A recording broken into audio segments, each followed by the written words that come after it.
চাঁদা না দেওয়ায় ট্রাক ভর্তি বালু ফেলে দোকানের প্রবেশ পথ বন্ধ করে দেওয়ার অভিযোগ উঠেছে একটি প্রভাবশালী মহলের বিরুদ্ধে। ঘটনাটি ঘটেছে ফেনীতে।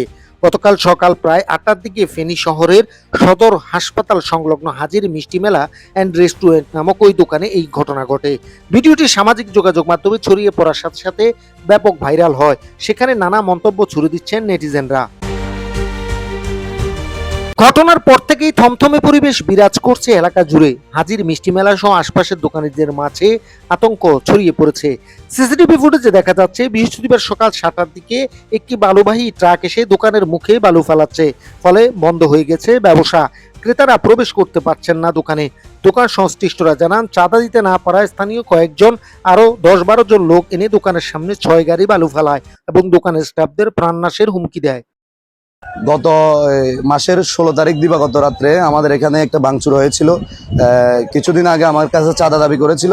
গত রাত্রে আমার এখানে আসি বলছে যে তোমরা দোকান করতে পারবে না, আমরা এখানে বালু পালাম, আমরা বালু ভরাট করব, দোকানদারি করতে দিব না। তখন ওনারা আজকে সকাল 8:30টার দিকে মনির নিজে এসে এবং লোকজন 10 জন 12 জন নিয়ে আসে নিজে এখানে আমাদের লোকজনকে হুমকি দুমকি পান্নাসের হুমকি দিয়ে ওদেরকে ভিতরে ঢুকাই উনি এখানে বালু পালাইছে। এখন আমাদের কাস্টমারগুলো ঢুকতে পারতেছে না। News desk আরএচকে।